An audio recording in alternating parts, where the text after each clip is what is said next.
Hello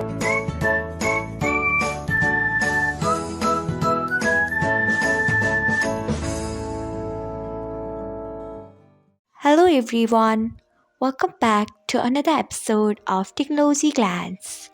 Today, in this video, I'm going to guide you through how you can turn on notifications for private chats on Telegram. So, let's get started.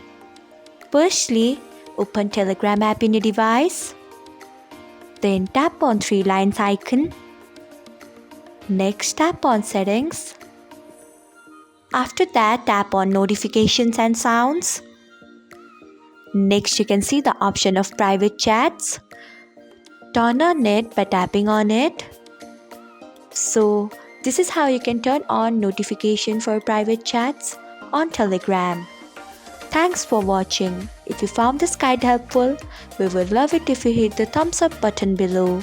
We upload great new tech tutorials like this one every day, so do not forget to subscribe to our channel and hit the bell icon so that you'll never miss another update.